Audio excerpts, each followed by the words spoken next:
it's overwhelming, but it's also our jobs. Our job is only going to get harder. It's worrisome. This is something that's unprecedented.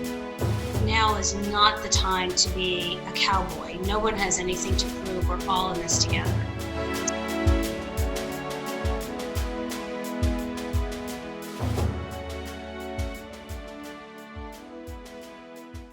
Welcome to Reporting from the Frontline of the Pandemic. I'm Luis Mercado, and I'm here with Matt Couture. He's the associate producer at WJAR in Providence, Rhode Island. Thanks, Matt, for joining me. Pleasure. All we have these days is work and nothing else. So, My first question I want to ask you is, how have you had to adjust to the way you work? well, I would say we've had a variety of newsroom changes that come slowly over time. And so the governor rolls out new changes just about every day in Rhode Island, which is where the station is. And so we've made changes in the newsroom kind of slowly as she has made changes to the state policy. So once the social distancing thing heated up, a lot of people in the newsroom had their desks moved, so there's nobody that's in the same desk clump anymore. The sales staff, anybody that can work from home, is working from home. Actually today, started on Friday, and it's going more full boat today. They're trying out remote producing, so people with laptops, producers with laptops at home, editing video, punching in scripts, trying to do everything from home. Basically, the only thing they can't do from home is time the show from the control room. So they're trying that out today and have, the producer who's on site time it in the control room.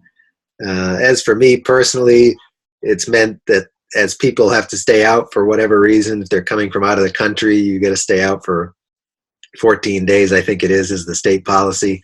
So it means that we get moved around to different shows and, get thrown into the fire sometimes a little bit depending on the role. So it just means you got to be more flexible because you don't know who's going to be there necessarily on any given day because these restrictions get tighter and tighter now.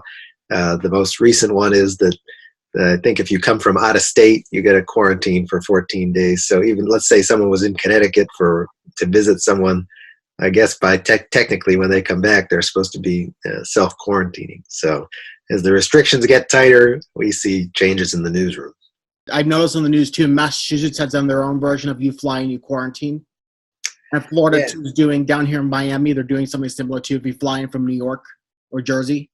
You fly to Florida and you have to self-quarantine too. So it's starting to become more of a trend almost nationally to handle this virus.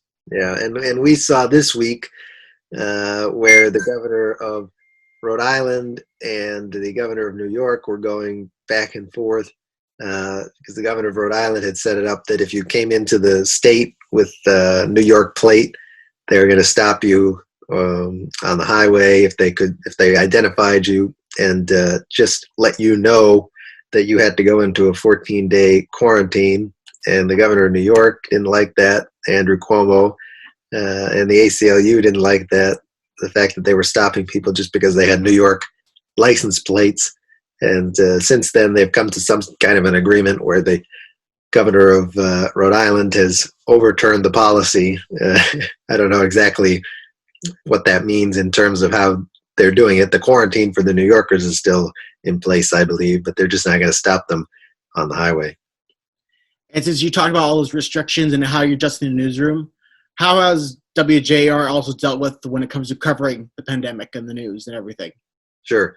So as far as the reporters go, we don't see them in the newsroom anymore. They don't come in the newsroom really. They're on their own. They've got their own laptop and editing software that they'll use in there.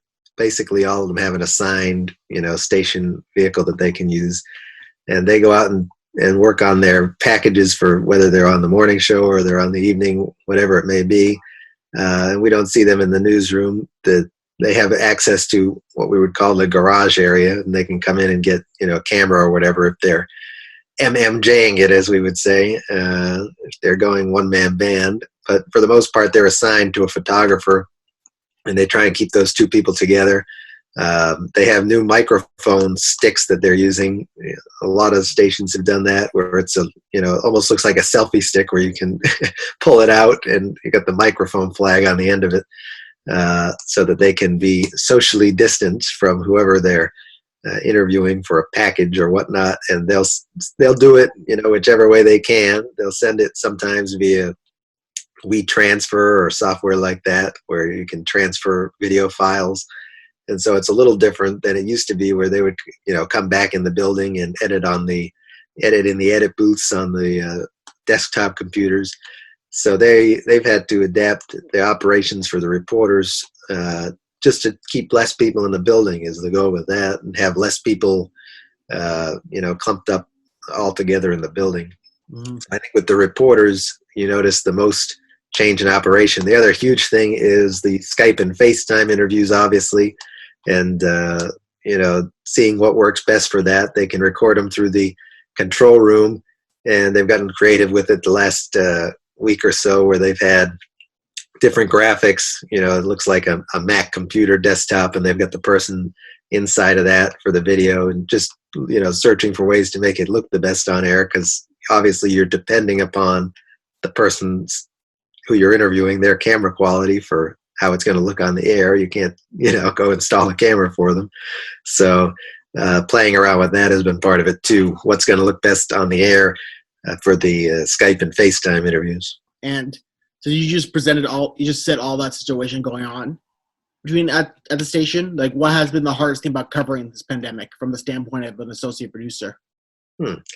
I would say when we're writing scripts and when we're putting together the newscasts, we have the information that we're given, but I don't think anyone knows, how long is it going to go? I mean, we get unbelievable amount of questions, as you can imagine, people calling and emailing. And sometimes the answer is that I don't think we know how long it's going to go on, or we don't know, when we're going to see that curve go down or whatever. I mean, yesterday, the president said could be looking toward June 1st. So that changes the ball game a little bit from where he was at with, trying to see if we could open some stuff up by Easter. So I think the question that a lot of people want answered is, how long is this going to last? And the answer is, we don't really know. Nobody really seems to know. It's going to depend on how much data comes in. I think listening to the Dr. Fauci, we're not even at the peak yet. So, we don't know that answer. What we do know is we know the answers on the states, stuff like the executive order that the governor had issued about non-essential businesses having to close today. So that's the type of information that is valuable that we can get to people. I know I took a couple of calls yesterday, just sitting at the desk for a half hour, for people. Am I affected by this executive order? Business people. And so from my perspective, I think writing the stories that are going to be used, or writing the copy that's going to be used during the newscast, you got to be tight on the information. And, we don't want to guess at stuff. We don't know when it's going to end. We can only tell you what we know. And what we know is what we have from the state, and stuff like that. So just keeping to what we know.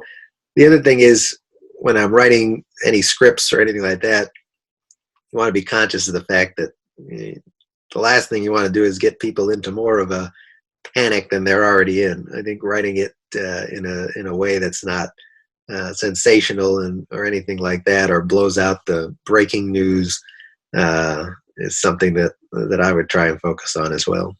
And since you've said a lot about everything going on between writing all the stories, the uncertainty from viewers and everything, and just everything in between, how are you dealing with the stress of this? Well, the reality is, for me, I've changed different shifts and changed around the times of the shows, but what has been good is that I hadn't kind of gotten into an understanding of all the software and everything. I got there in November to WJAR. So thankfully, on my end, I kind of know what I'm doing, my role hasn't changed that much, other than all the news is about the coronavirus now, more so than anything else. We're not focusing on much else. Now, I would say that where that comes in would be when you're taking on something new. Like I was the weekend assignment editor on the night side a couple of times, filling in. And of course, that was scheduled before this blew up like crazy. And then there I am, filling in for the first time, and it's a lot more news coming in volume-wise than you would expect. So I think, but I think having been there has helped. Having been there to know how everything works, to know the name of the game in there, has helped me out, and that's been the case for everybody in the newsroom, because mostly everybody who's there and working on this has been there.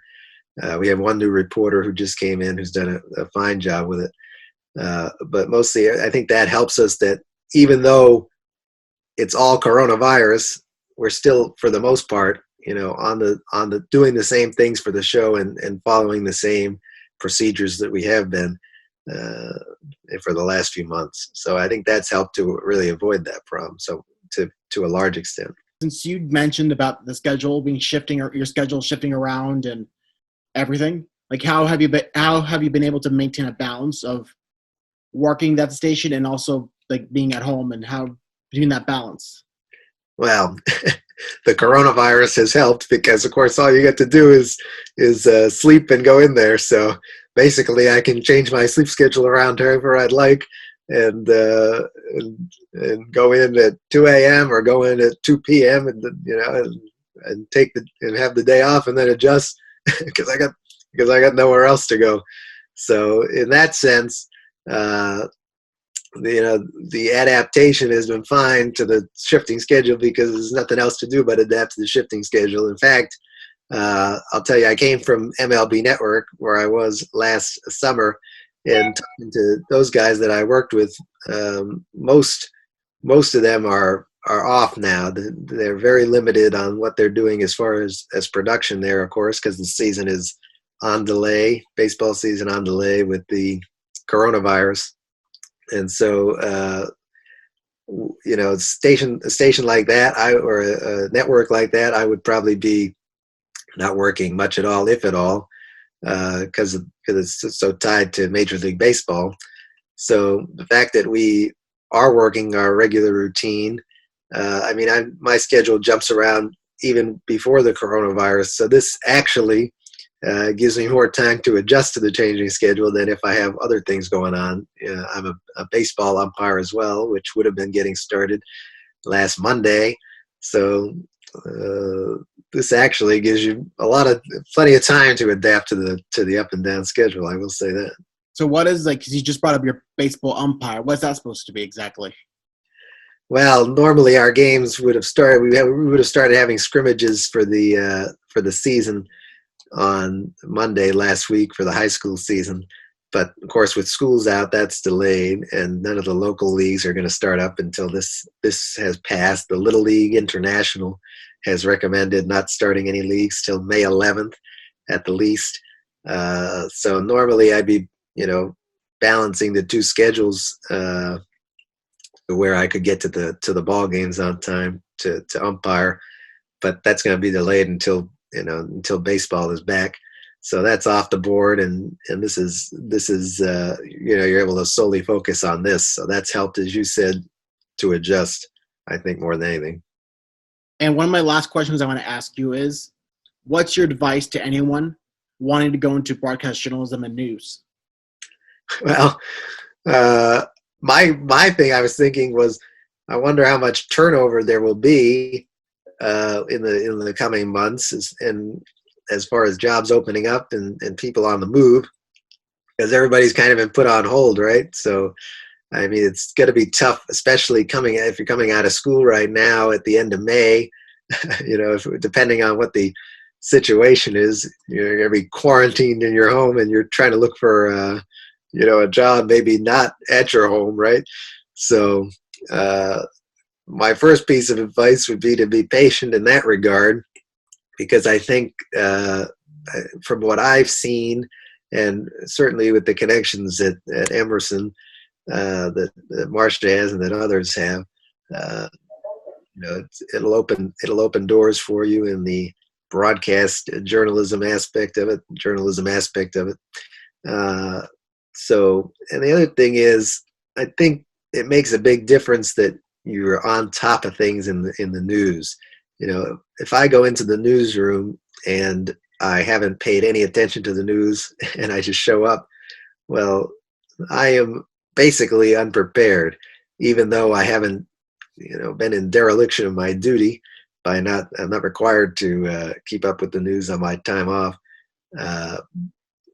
It wouldn't make any sense for me not to. So I'm reading the emails, I'm reading articles that come up, I'm on Twitter during the time off. So you're never really, quote unquote, shut off. And in that sense, when I go in, I'm prepared to talk about what's going on, and I know what's going on. And for example, even when I'm behind the scenes, some of the associate producers, depending on the day, and right now particularly, will be responsible for running the prompter during the shows. And I've been doing the night shows for really the first time the last couple of weeks. And so they might be looking at a script and have a question. And it's not on me to have to answer that. But if I can answer that, that's going to help the production. So if we're in a commercial break and they're looking at a script or we're talking in the studio, for example, the other day it came up about the ACLU and the fact that they were interested in what Rhode Island was doing as far as stopping New Yorkers on the border. So I think being prepared and kind of consuming stuff 24/7, not necessarily 24 hours, but you get my point. And knowing what you're talking about when you go in there is very important. My last question I want to ask you is there anything else you'd like to tell me? Anything else you'd like to share? Anything else you want to say?